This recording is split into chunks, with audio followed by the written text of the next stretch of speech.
USA Global TV and Radio proudly presents the Royally Rich Lifestyle Show, starring Ian Pelham Turner and Helena CHARD.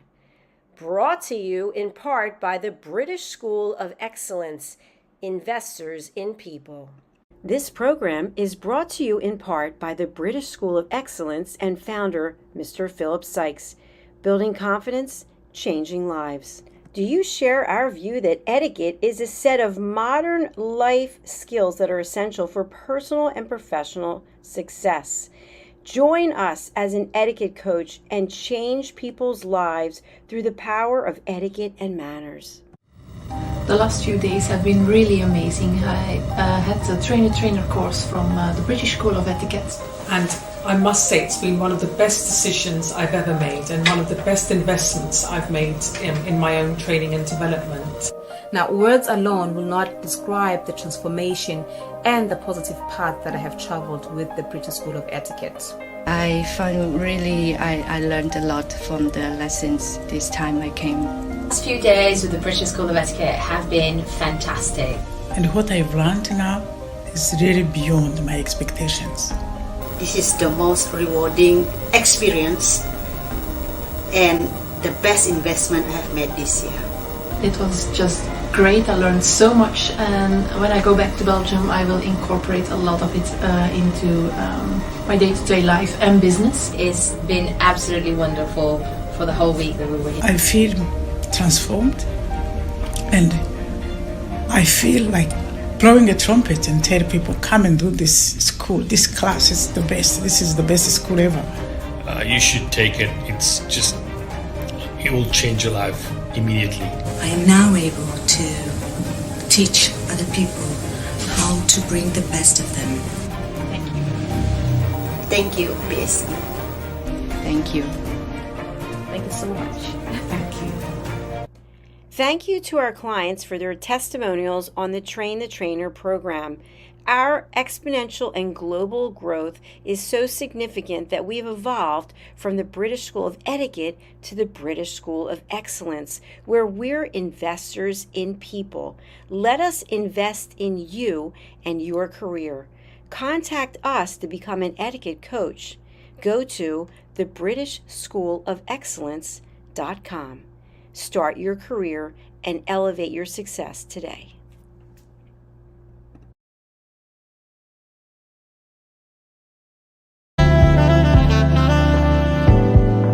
Welcome to USA Global TV and Radio, where our mission is to provide education, entertainment, hope, and inspiration.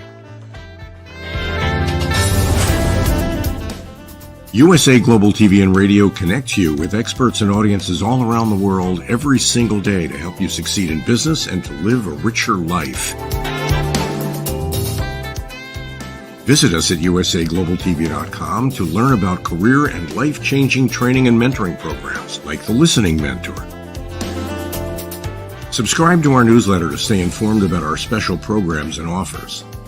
Discover how you can become a guest on one of our shows or a host or producer of a USA Global TV and Radio show of your very own. That's USA Global TV and Radio, where the doctor is always in.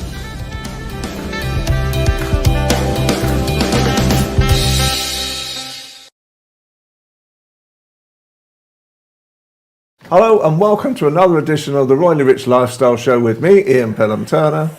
And me, Helena CHARD. We've got another very exciting show with some royal news, talking about empowerment of women, and Philip Sykes from the British School of Excellence. Okay, so let's roll the titles and let's move on with the show.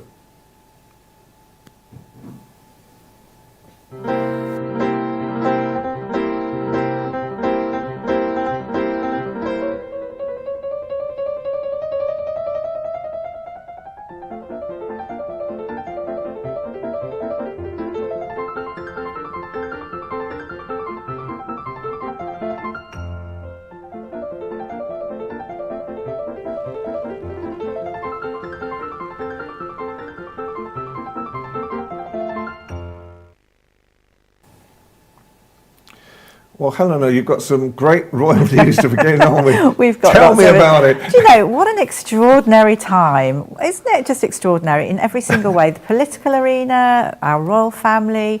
But, you know, what has, I think, proof in the pudding that people are missing the Princess of Wales greatly. Buckingham Palace has received so many well wishes and letters and cards and presents, and they really are struggling to keep up with, you know, sending cards back. But they do reply to everyone. It takes a while, but they go back to people.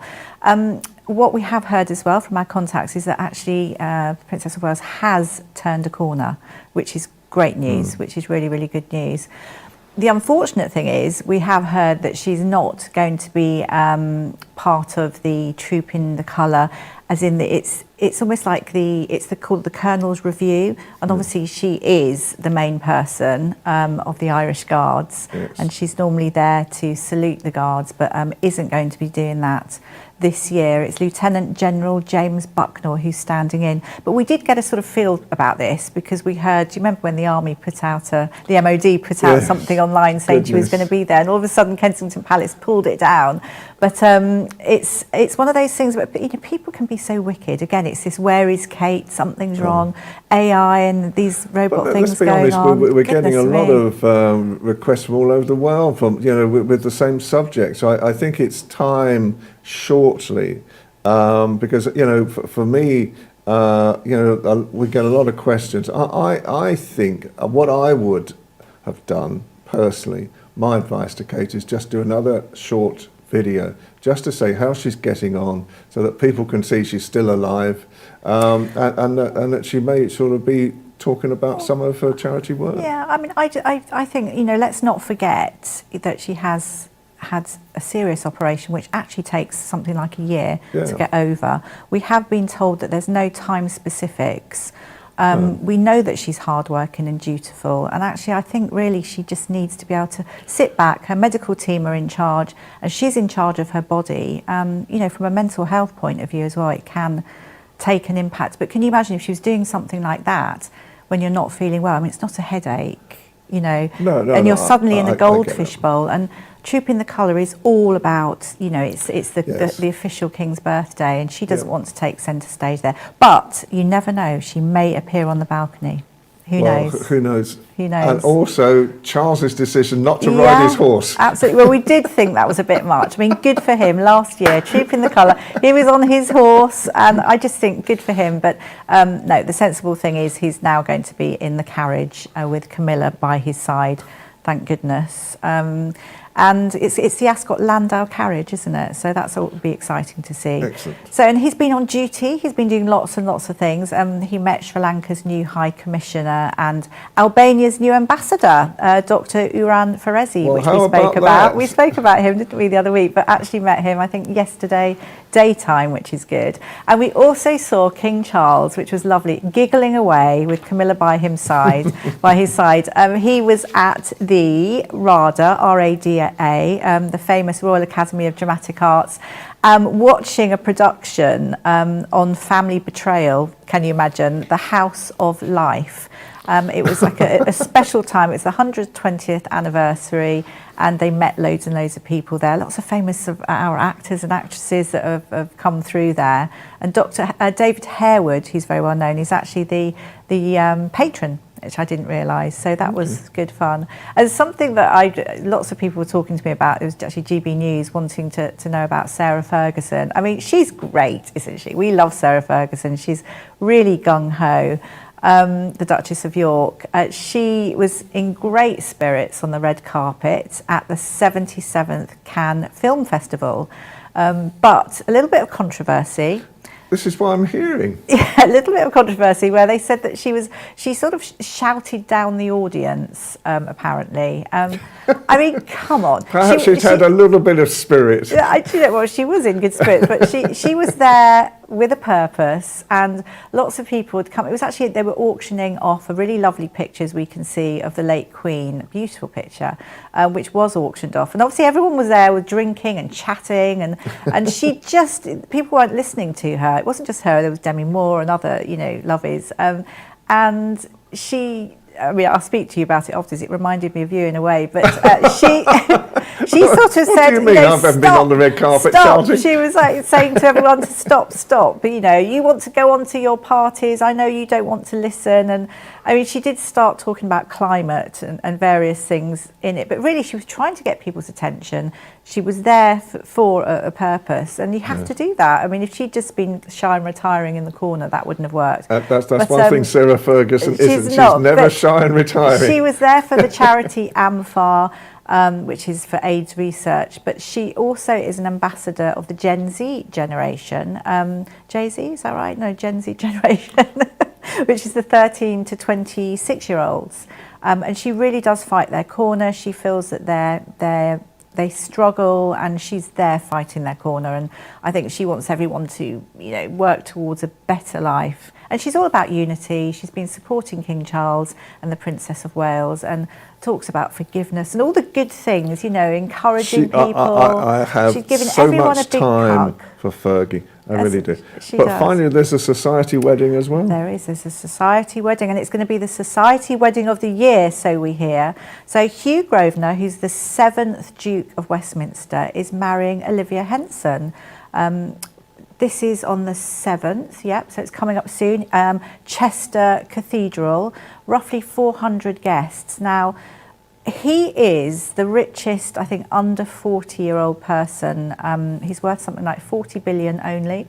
Yeah. And I do think his wife to be Olivia, he went to the same place, I think, as the Princess of Wales. And they do say there's a similarity between them both, which is great. But funny enough, although he's got so much, he's quite unassuming. He likes the low life, and he just doesn't like all the attention. Absolutely. But I think the biggest thing that he's done is that he's created a foundation now, and he's put 900 million of his own money into a foundation funding. So I think that's a great thing to do. That's lovely, isn't it? However, we've got a great guest coming on in a minute but well. just to say, very important that Prince William will be usher at his wedding. Excellent. And I think possibly the only royal that will attend in his downtime.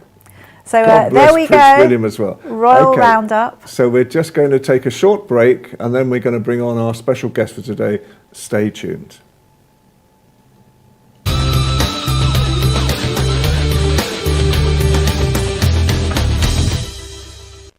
Welcome back, and now we're delighted to welcome Dr. Sangeeta Shrestha, Communications Manager from Feed the Minds, a wonderful organisation which really empowers women. Welcome. Welcome. Thank you. So lovely to have you join us. Thank you for inviting me to the show. It's a lovely organisation, and do share with the viewers a little bit about the organisation. Yeah, Feed the Minds is an international development organisation based in London. Feed the Minds is working for the past 50 years in various countries, particularly in Africa and Asia. It supports adults, particularly women, in ensuring having the literacy and education through our projects.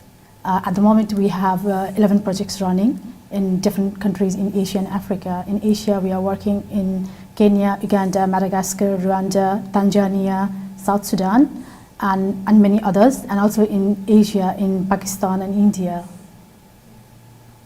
That's brilliant, goodness me. So there's a lot going on. That's incredibly good. Our focus is mainly on literacy because in the world, there are 773 million people still illiterate, and among them, majority are women. And the situation of women is it's still, we need to do a lot to improve the situation, to reduce the gender disparity in education. So this is how we are working towards achieving the UN's Sustainable Development Goal 4, that is ensuring equitable and equitable education and opportunities for the lifelong learning for all. Great, thank you. And it's a very important development, isn't it, to actually empower women in this way as well. Is it just purely for women, or do you actually help to educate some men as well? Yeah, men as well, but our focus is particularly women. And at the same time, like, there are many activities that we have developed and doing the trainings for the men, because until and unless men are educated around the area where we are focusing, it's impossible for women as well to get that, achieve what we are aiming to. For example, like I would like to say, we are working in Nigeria in the female genital, in the FGM, how to reduce or like eradicate, eliminate this female genital mutilation in Nigeria. If you see around the world, there are like around 200 million women have gone through female genital mutilation, and every year 3 million women are likely to be going through the FGM. It doesn't. There is no health benefits of FGM, but still it's being practiced for many years in different parts of the world. So in order to combat this situation, it's not just women. Men are working towards in this field, and the organization we are working in Nigeria is led by Dr. Chris Ugu, who is a man obviously, and there are lots of other men who are working together. And now, like in the community, which is considered as stigma in the community in Nigeria to discuss about FGM, now like men are coming together because fathers are worried about their daughters going through FGM. And through our projects and literacy and education projects, people are getting this, I mean, like there is a change we can see how like men and women together are working. And you were awarded a UPF Ambassador for Peace Award as well. Just tell us briefly about that. Yes, I'm very thankful to University Peace Federation for giving me this award, Ambassador Peace Award, in recognition of my work for the past 15 years in the international development sector, and also like communicating for the change. I've been working in the development communication for the past 15 years, working in environmental communication, working towards the communicating of the several women empowerment stories around the world, and also communicating science and agriculture related communication from various parts of the world. Goodness me. So I mean, how does Feed the Mind support communities in these low-income countries? I mean, are there like specific programs that you work with and organisations? I mean, if you can share a little bit with us. We have different projects going on. Our focus is on literacy, but at the same time, we believe in functional literacy. Functional literacy is the literacy that is helpful for the people to function their life, day-to-day life, well in a smooth way. So we believe that functional literacy or the literacy is the gateway to the eradication of poverty. So that is how our main target is making the women, particularly women, but people aware of the situations or the opportunities they have around them, because there are lots of people, lots of women, they can't function because of like the world is fast growing and technology is changing, and even doing with small things like now, like people have to rely on technologies. If you see, I mean, like the things are changing. For example, like we are working in the agriculture sector in different countries. In Tanzania, like now the women are starting to use climate smart solutions, like using the drought resistant seeds in their agriculture production. So that's how like the things are changing. They are developing saplings for in Tanzania for the plantation, because in Tanzania, one of the major issues is like deforestation. So the women are helping to planting trees and to combat the deforestation as well. That's lovely, because obviously it's World Environment Day coming up. Yeah, exactly. So that's really apt. And besides that, you're an author as well. So just show us your book, your latest book, and just tell us very briefly about your book. Last month, with this book. This is my book, short story collection. Hold it up a little bit higher so that the camera can see it. Yeah. Okay. Yes. This is my short story collection. I came last time as well with. This is available on Amazon as well, and I'm getting very good feedback after being in the show. Like lots of people have contacted me, and I hope like it's going to raise, like awareness about this book again. Yeah. Oh, that's so lovely. And how can people get in contact with you for both the organisation, first of all, with Feed the Minds? How do they get in contact with Feed the Minds? And then secondly, how do they get in contact with you for the book? For Feed the Minds, I have different email addresses, but I can be contacted on my personal email address, like sangyshresttha@hotmail.com, and my work email is shretstha@feedtheminds.org. Thank you so much for your time today, and another wonderful conversation. And obviously, Feed the Minds is such a resourceful and worthy organisation to work with. Thank you so much for your time. Thank you, Helena, for giving me this opportunity. You're most welcome. Thank you. Well, we're just going to take another short break, and then we will bring our regular colleague Philip Sykes from the British School of Excellence along. Stay tuned.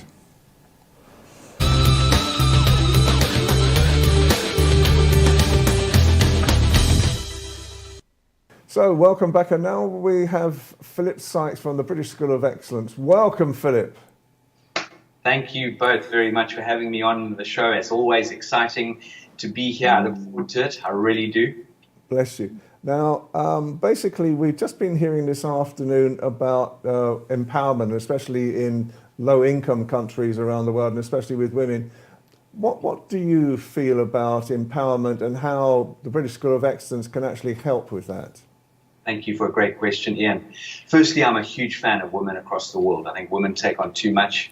Men get away with, as they say, murder in all scenarios. It's women who take on an immense amount on their shoulders. And I know no one wants my opinion, but I think we should put women as leaders in the various countries around the world. I think we'd be creating a far safer and kinder world, but that's by the by.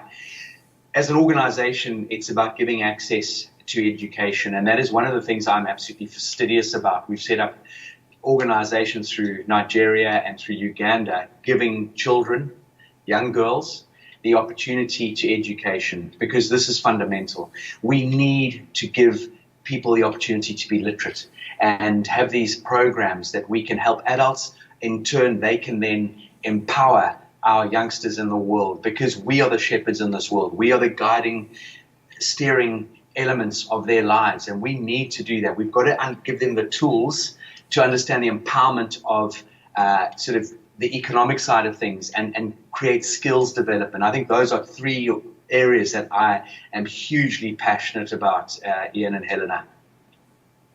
Sounds lovely. And I know that you support a couple of organisations, Philip. Are you able to share those with us? Absolutely. We have Free Africa Alliance based out of Nigeria with our business partner, Mike Adamayo, who is phenomenal. He's put the most incredible team together, delivering content, material, complementary material, giving people access to education. It is also an organization that is driving the interest throughout Africa in educating people and giving people the opportunity to grow and develop themselves. And then we have the most wonderful, harrowing at the same time, but it's the most beautiful organization set up by Nuagera Enoch, it's called Push Child Foundation, and that's out of Uganda. It's an orphanage as well as a platform for education, for giving these young children who don't have parents, so often in a situation of 6-year-old little girls raising her 2-year-old brother, and there's the element of trying to be educated and fed and housed. So these are very, very important causes around the world. I know many people around the world are focused on helping others, and I truly believe as an organization, it is about what we can do for other people. Are there certain rules of etiquette and empowerment for women that you talk about when you're working with women, and how do you judge how much empowerment a woman may need to bring up to the levels that you would like to sort of see her become? Yeah, it's a great question, Ian. I mean, with regard to the etiquette and the manners and the emotional intelligence, again, as an organization, this was founded on the very, very serious focus that when we can coach and train and teach people in EQ, it's almost near impossible to have bad etiquette and manners. Having said that, one does need the guidance and steering of the makeup behind etiquette and manners. So we coach a huge amount of women, funny enough, through our organization who want to go on and coach and guide and steer other people. We run Train the Trainer program, and I'm sad to say that majority of our students tend to be incredible, dynamic, amazing women and very few men. We've had a good handful of men, but it's women who I truly believe that if you teach a woman something, she'll educate a village. And this is how we want to get women to understand how powerful and dynamic they really are. Gone are the days where anyone should not be sort of working alongside one another. We need to support one another. We're all put on this earth for a reason. And I truly believe that the men out there and the women out there need to sort of work in hand in guiding and steering one another. And not only that, but also empowering women with their strengths. What are their strengths and where do their strengths lie? And then growing those beautiful strengths and giving them the tools in order to do so. Gosh, something came to my mind. I saw this image, I think it was through Christian Aid, and it was a woman in Africa, fairly young, but I think she was saying that basically poverty was defining her. That people were sort of forgetting she was human, but she managed to, I think it was getting education or help through Christian Aid. But it just goes to show how important it is, community and coming together. And I mean, with reference to helping, do you oversee sort of like donations as such, or how can people help? Very much so. I'm always pleading for donations, and it's actually quite a scary thing to answer, Helena. About 3 months ago, I put out a very polite, professional video asking people just to donate $1, $5 to Push Child Foundation, and I might as well been talking to a brick wall where there was no uptake. And I appreciate people are skeptical, that they think things are a con or whatever. I'm the patron of the organization. We have a licensed platform where people can contribute, and I'm kicking myself because I don't have the access code or the website that you can go to. But if people are interested in looking into Push Child Foundation, it is pushchildfoundationug.org, and people can go onto that website and pledge a donation on the platform, and it is all given directly to the charity that we so passionately support. Excellent, Philip. And as always, how can people get in contact with you personally? Please reach out to us at hello@thebritishschoolofexcellence.com. Look at our website, which is thebritishschoolofexcellence.com. We have a WhatsApp number on there. Telephone numbers on there. We love connecting on a human-to-human level and basis. Please reach out to us. We've got some phenomenal programs taking place, can you believe it, for the final 6 months of this year. As of tomorrow, we're heading toward Christmas. Goodness. Goodness me. Well, there's a thought, Philip. We're thinking trooping the colour, and you're thinking Christmas. Goodness. I mean, it's extraordinary, isn't it? Yeah, trooping the colour. There's so many wonderful things taking place in the UK and London over the next couple of months. It's the season. There's Ascot. There's going to be polo. There's going to be parades. There's going to be just some of the most wonderful events that London is so good at putting on, or England is so good at putting on. And I would urge anyone out there to have a look at what London and England offers and embrace it, and come and see what this country has to offer. Absolutely. Oh, thank you so much, Philip. It's always so lovely hearing your advice and your gems. We're most appreciative. Bless you. Thank you for your time again. See you next week. Lovely to Thank see you. Bye-bye. Well, that was a pretty hectic show again, but very interesting again as well. Absolutely. And How Sangeeta was insightful. great. Philip, full of really good information again as well, I think, at the same time. So I think it's another great show that we've had. So we've done some royal stuff and got some royal news. It just goes to show how important it is to empower in general, how much good it does. Absolutely and giving that right. confidence to people. Absolutely right. So I would just like to thank again Helena Castrati from ALB UK TV for his support, Dr. Jacqueline Kerback from USA Global TV for their support as well. and Philip Sykes from the British School of Excellence for their support at the same time. All together we create a very good show, I hope, nowadays, and certainly we're getting the audience's approval. So from me, Ian Pelham Turner. And from me, Helena Chard. Have a great week, and we will see you again next week. Take care and bye for now.